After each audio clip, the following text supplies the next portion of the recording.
Greetings and welcome back to Into the Pit. Today I'd like to talk about a topic that, you have seen it all. Judas Priest has been inducted into the Hall of Fame, and they've performed together some Priest classics with Les Binks and KK Downing on one stage. And what we could see from the footage, it was pretty amiable.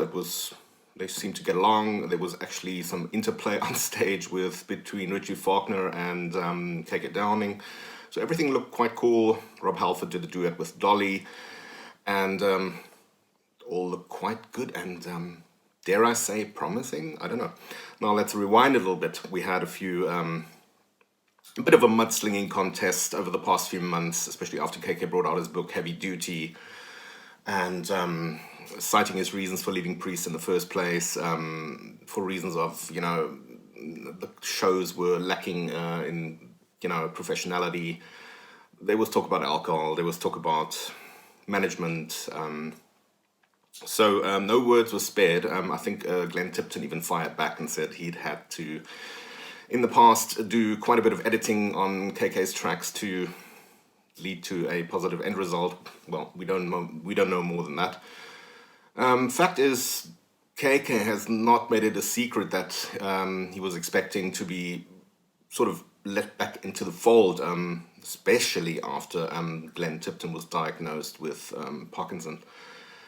And yes, and we've seen nothing like it. Instead, Andy Sneap, the longtime Priest producer and original guitarist for British thrash band Sabbath, was called in to perform the shows. I've even seen them together with Andy Sneap. It was a great show. Make no mistake. It was solid. It was good. Nevertheless, voices have gotten louder, and a lot of people have asked, shouldn't this be sort of the time? Priest aren't going to be around forever, where they should lay aside their differences and maybe do one last Priest album together, and maybe then hand over the torch to whoever is left, and or continue for that matter.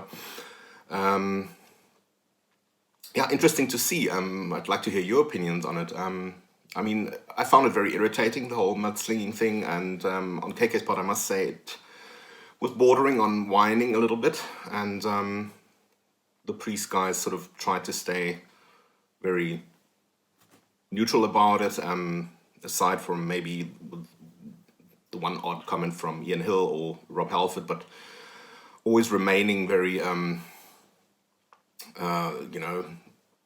sort of neutral about it, and just saying, listen, we're motoring with Richie now, it's moving, and, we're not going to overnight now bring someone back. So that was quite neutral, and I think it was KK that always sort of like pressed on the sore points the whole time, and I must say I was quite irritated, and I always said, KK, you're good, do your own band, and promptly he did. Together with Ripper Owens, he brought out KK's Priest. Now, whether that can compete with Judas Priest, that's debatable. I think everyone has their own opinions. I think the album is quite solid, but it's, in my opinion, nothing out of the ordinary. It's probably one of those cases where, it was the magic between those guys way back then that brought out what we now today know as the legendary band Judas Priest, probably the epitome of the term heavy metal. So I think my opinion is always like time, we're running out of time.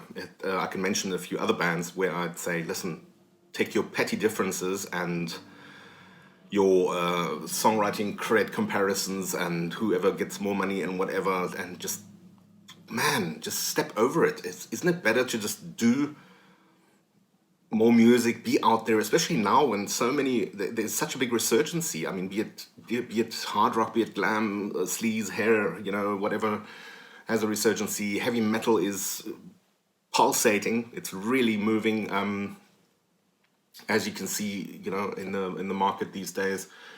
And then I always ask myself, do you want to keep arguing until you like sort of old and you can't pick up your guitar anymore or your drumsticks, and and then that's it. It's like, it's kind of, I'm always a fan of, like, maybe do 2 more albums and really end on a strong note and say, that's it, legendary, and try and get the original members in and just do it, On the other hand, that being said, bands are like relationships. I guess it must be very difficult, and we always, as on the fan side, we don't know all the reasons. You know, sometimes it's better for a band to continue without one member because you don't know the day-to-days, the 24/7s, the sitting in the studio together, the getting along part, the shortcomings here or there, what might lead to friction. So that, on the other hand, is also obviously a factor. But I must say, as a fan, I would obviously find it fantastic if KK would return. I think, especially with Glenn not being able to play anymore, I think he will still compose, and I can only hope that they're.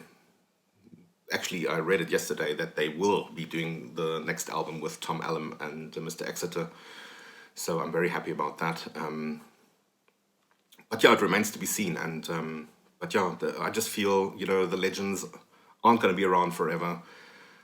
There are a few bands that I would like to see just pull their shit together and just do it one more time and then call it a day and end on a high note and leave a good legacy and leave it clean and.